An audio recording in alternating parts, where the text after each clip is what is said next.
Hello students, कैसे हो आप सब। तो पिछली वीडियो की सीरीज़ में हमने HTML को फंडामेंटल से पूरा कवर किया हुआ है। So now will be moving a step forward to proceed with CSS। अब देखो, बेसिकली होता क्या है कि HTML से हमने सिर्फ स्केलेटन बनाया हुआ है, मतलब एक तरीके का कंकाल टाइप का बनाया हुआ है। बट अब उस पर ब्यूटिफाई करना, उस पर प्रॉपर्टीज़ लगाना, उस पर कलर करना, उस पर थोड़े से डिज़ाइन करना, थोड़े से एनिमेशन लगाना, तो उनका बेसिकली उनका अपीयरेंस जो है वो सही करने का काम हम CSS से करते हैं।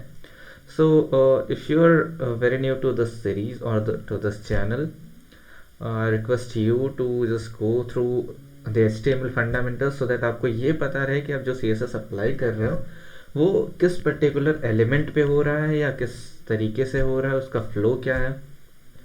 So let's proceed with HTML fundamentals. We are already done. So let's proceed with CSS. I think the recording start. Yeah. So let's start with CSS. So let's have a quick introduction. छोटा सा introduction देख लेते हैं. So CSS. So basically it stands for Cascading Style Sheet. Okay. So CSS क्या करता है, हमारे HTML के एलिमेंट्स को थोड़ा सा स्टाइल करने का काम करता है, थोड़ा सा अपीयरेंस प्रॉपर करने का काम करता है। अपीयरेंस में स्टाइलिंग, कलर, फॉन्ट साइज, ये सारे प्रॉपर्टीज़ लगा के हमारे पेज को थोड़ा सा लुक वाइज एनहांस करता है। सो एक छोटा सा कंसेप्ट, HTML क्या करता है, स्ट्रक्चर बनाता है, structure of the web page. CSS क्या करता है, styles the elements, styles the elements of the web page, and further it leads to styling the website. The website मतलब वेब पेज में जो एलिमेंट्स हैं उनको स्टाइल करके प्रॉपर वेबसाइट, उनका proper appearance, animation, font, colour, size, ये सारे implement करने का काम जो है वो CSS के थ्रू हम कर सकते हैं। सो अब देखो, एक क्वेश्चन आता है कि सर बिना CSS के हम वेबसाइट बना सकते हैं। सो अगर हम वेबसाइट बनाते हैं विदाउट CSS तो वेबसाइट जो है ना वो काफ़ी इंटरेस्टिंग नहीं लगती, काफ़ी बोरिंग वेबसाइट बनती है, boring without any decoration or any coloring। तो काफ़ी बेसिक से हम फंडामेंटल्स यूज़ करके थोड़ी सी स्टैटिक वेबसाइट बना सकते हैं। बट अगर हमें प्रॉपर एनिमेशन चाहिए, प्रॉपर अपीयरेंस चाहिए, प्रॉपर अलाइनमेंट वगैरह चाहिए, तो हमें CSS के थ्रू ही जाना पड़ेगा, because it has fundamental properties, numerous properties, जिससे हम वेबसाइट को प्रॉपरली अपीयर करा सकते हैं, प्रॉपर स्टाइलिंग कर सकते हैं। सो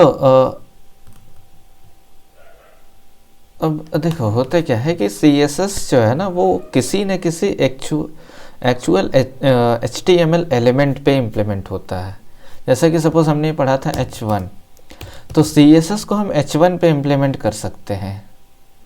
ठीक है, तो CSS क्या करता है, वो टारगेट करता है HTML एलिमेंट्स को। So CSS always targets HTML elements. So अब सर हमने बता दिया कि इंट्रोडक्शन क्या होता है CSS का। सो अब हम देखते हैं CSS को हम कितने तरीके से लिख सकते हैं, because there might be number of ways जिसमें हम CSS को डिफाइन करें। So the first thing is inline CSS, second thing is internal CSS, and the third and the most important thing is external CSS। अब one by one in सब का एक छोटा सा डेफिनेशन देख लेते हैं। इनलाइन CSS जो होता है, जो टैग होता है, जो एलिमेंट होता है, उसके ठीक टैग में ही इनलाइन CSS लिखा जाता है। सो inline CSS is defined inside the tag itself। ठीक है, तो इनलाइन CSS क्या होता है, टैग के अंदर ही डिफाइन होता है। इंटरनल CSS क्या होता है, इंटरनल CSS जो होता है उस पर्टिकुलर वेब पेज के अंदर ही हेड सेक्शन के अंदर डिफाइन होता है। So internal CSS is defined inside the same web page in head. So basically हम हेड में भी लिख सकते हैं, हम बॉडी के अंदर भी कहीं भी स्टाइल टैग यूज़ करके स्टाइलिंग लिख सकते हैं। सो इंटरनल CSS क्या होता है कि सेम वेबसाइट होगी, सेम पेज होगा, बट सेम पेज के अंदर उस टैग में ना लेके हम एक अलग स्टाइल टैग के अंदर सारी स्टाइल्स को डिफाइन करते हैं। इंटरनल का एक हम एग्जांपल देख लेते हैं। जैसे हमने, ये है हमारा हेड टैग, हेड टैग के अंदर हम स्टाइल डिफाइन करने के लिए स्टाइल लिख देते हैं। अब ये हमारा स्टाइल टैग एक्टिव है, सो इसके अंदर हम कोई भी अगर स्टाइलिंग लिखते हैं तो वो एप्लीकेबल होगी through out the web page. So styling, यहाँ भी जो भी स्टाइल लिखते हैं वो through out the same web page, वो किसी अदर वेब पेज पे एप्लीकेबल नहीं होगी, उसी वेब पेज के अंदर जो एलिमेंट्स होंगे उनमें एप्लीकेबल होगी। अब एक्सटर्नल CSS क्या होती है, external CSS is defined in a separate file. अब एक्सटर्नल CSS क्या होता है, एक्सटर्नल CSS के लिए हम अलग से एक सेपरेट फाइल बनाते हैं जिसमें सिर्फ और सिर्फ हम CSS के सेलेक्टर्स को लिखते हैं और उनकी प्रॉपर्टीज़ को लिखते हैं। जैसे कि देख सकते हैं यहाँ पे हम लिखते हैं external CSS defined in a separate CSS file. So अब सर CSS की सेपरेट फाइल लिखी जाएगी तो उसका एक्सटेंशन क्या होगा। सो इस पे हम लिखते हैं the extension is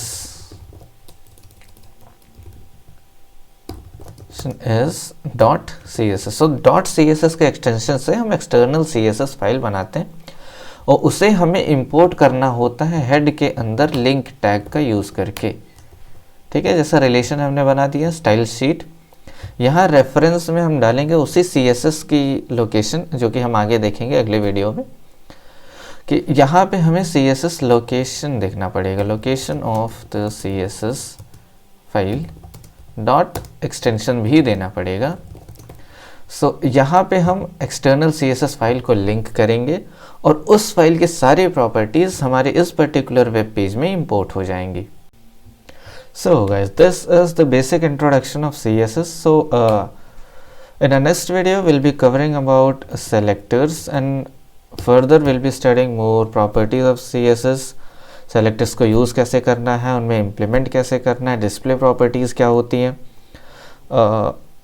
one more important thing, break points क्या होते हैं, और वेबसाइट को रेस्पॉन्सिव कैसे बनाना है। रेस्पॉन्सिव का मतलब होता है कि हमारी वेबसाइट बड़ी स्क्रीन पे भी सही चले, मोबाइल स्क्रीन पे भी सही चले और मीडियम साइज स्क्रीन पे भी सही चले। सो आगे की वीडियोस में हम यही चीज़ें देखेंगे। And one more thing, if you are very new to this channel you can subscribe to Easy Coders, because मैं रेगुलरली ये सारे वीडियोस बनाऊंगा so that you can proceed with your coding journey. And that's it. Let's meet in the next video.